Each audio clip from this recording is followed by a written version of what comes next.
Hey everybody, it's Corey here. I hope that you are doing well. In today's video, I wanted to take a look back at the first job that I had in high school and reflect on some of the lessons that I learned back then that I've been able to apply to working in the corporate world, but also how I've been able to fast track my personal financial journey by taking advantage of those lessons. Now, many of us either start our careers doing part-time jobs, or perhaps we are currently in a part-time job. So I'm hoping that one, the content is going to resonate with you. And two, for those of us that may still be in a part-time job, working the day-to-day grind, because I know that it's not easy, that this will be motivating in a sense, because you will realize that many of the lessons that you need to learn to take you from where you are currently at to where you would ideally like to be are things that you are getting from your current opportunity or your current job. So before diving into some of these lessons, if you're like me and you're passionate about living well, but also living within your means, such that you're able to set your future self up for success, I would absolutely appreciate if you're able to subscribe to this channel so that we can continue this financial journey together. And without further ado, let's dive into things. Now, when I started working at Jamba Juice, I was a sophomore in high school, so that was around 2004 timeframe. I had wanted to work there because my best friend at the time had started working there. I loved smoothies, but ultimately I wanted to make my own money so that I could spend it how I wanted without my parents' permission. So the first lesson that I learned was the value of money, and more specifically, the relationship between my hourly rate and the amount of time that I was spending on the job. So when I first started working, again, in 2004, I believe the minimum wage in California was about $6.75. And I think that I was making about $7.25 an hour. So I really thought that I was crushing it and really just raking in the dough. Now, I realized when I got my first paycheck back that after taxes, I wasn't making the $7.25 that I had initially thought. And so that made things a lot easier for me to be able to calculate if I knew the total amount of hours that I had worked in that pay period, and I knew the total amount of my take-home paycheck, then I could basically divide the two and identify what was my true, real take-home pay per hour. And having that number, it made it a lot easier to be able to make purchasing decisions. So let's say, for example, my take-home pay was ultimately $5 an hour. I knew if I was looking at making a $100 purchase that it would take me 20 hours to basically buy that thing, right? Or it would have taken me 20 hours of my previously work to pay for it. So it made it a lot easier for me to decide whether or not it was worth my time and my money. Lesson number two was the importance of balancing responsibilities. So I was generally working the stores on the weekends, getting there at 7 a.m. so that we could open up at 7:30. And during the summer, when I was trying to make the real good money where I could work way more hours, I would get into the store at 6 a.m. for the 6:30 a.m. opening time. So working those hours, it helped me understand how to carve out my day and manage my time such that I can balance my part-time job, I could balance schoolwork, friends, family time, as well as extracurricular activities. So it's something that I realized early on I was already able to manage quite well.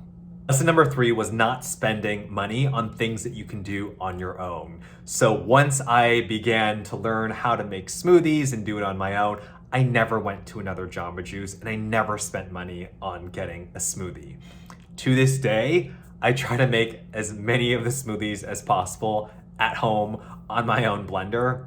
Now, as an adult, this lesson has also translated into when can I really do things on my own and when do I need to outsource to a professional.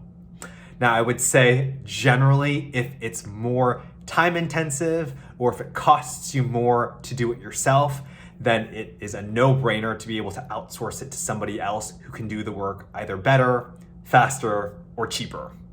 Lesson number 4 is take full advantage of your work perks or your benefits. So when we are thinking through perks and benefits, as a part-time employee at Jamba Juice, I wasn't getting a ton of benefits like the healthcare that you might get in having a full-time job. But one of the perks that I thought was great at the time was that I was able to take home a smoothie after every shift.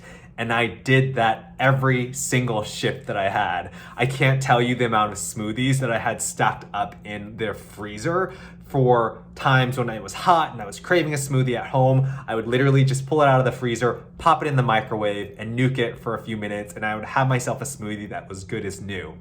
Now, as an adult and as somebody who has worked in a full-time job for the last 11 or so years, I make sure that I take advantage of all of the perks and benefits that are on the table. So whether that's maxing out my 401k, whether that's taking advantage of free transit passes, free museum passes, discounts on goods and services.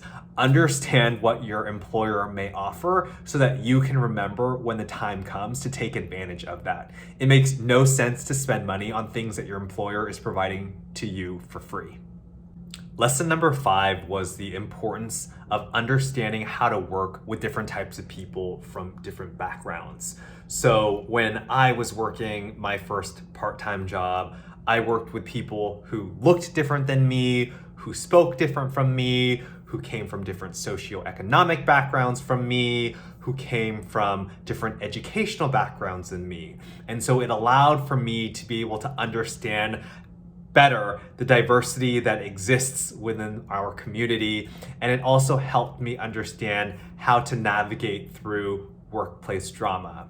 Now, as an adult, I now understand from working at Jamba Juice the importance of connecting with just good, genuine people, and how we are going to continue to work with diverse individuals from different cultures and different backgrounds, from different ways of thinking, and how to be able to, again, navigate those nuanced situations. And it's something that my first job taught me that I am so happy it did, because it's been able to push me along quicker when it comes to working and navigating through some of the same exact challenges that I face here in the corporate environment. Lesson number 6 was the importance of working smart, not just hard. So at Jamba Juice, there were always down periods where there weren't a lot of customers coming into the store. And it was during those times where you wanted to take advantage and check inventory. Make sure that the machines are working correctly, that they're cleaned, right? That the store is in order such that if there is a rush of customers that come in, that you're able to be prepared well in advance. Now, how that's translated into my life now as a 32-year-old is I'm always trying to make sure that I'm setting my future self up for success. So whether that's meal planning on the weekend and making sure that everything is prepped and cooked in advance so that I have my meals for the week, or getting ready for work so that I'm prepared and not scrambling for a meeting, and that I am essentially ready for any curveballs that are thrown my way. I think it's certainly taught me quite a bit about not just working hard, but also being really, really mindful around how you can set yourself up for later success. Lesson number 7 is to remember where you're at now doesn't define where you're capable of going. So even though there are crappy situations where things don't go according to plan, remember that there are always lessons that you're going to be able to learn and take away from those situations. Now, keep in mind the goals that you have, what you want to get out of life, and just remember to take small, intentional steps towards that goal. When we're thinking about the story of the tortoise versus the hare, the tortoise always wins, so just be mindful of that and think about the ways that you can stay optimistic but also stay persistent. If I were to tell my 16-year-old self that 16 years later I would be living in New York City, that I would own 2 apartments, that I would have a job where I feel like I'm making an impact and coworkers that I absolutely love, I would have told my future self that he's full of crap. But that being said, this is where I'm at. So please don't discount what you're capable of doing. Those were the 7 lessons that I wanted to share with you around what I learned in my first job working at Jamba Juice. That being said, I'd love to hear from you. What is one lesson that you learned in your first job, and how have you been able to turn that into an advantage? Hope that you guys are all staying well and staying sane, and I will chat with you all shortly. Have a good one.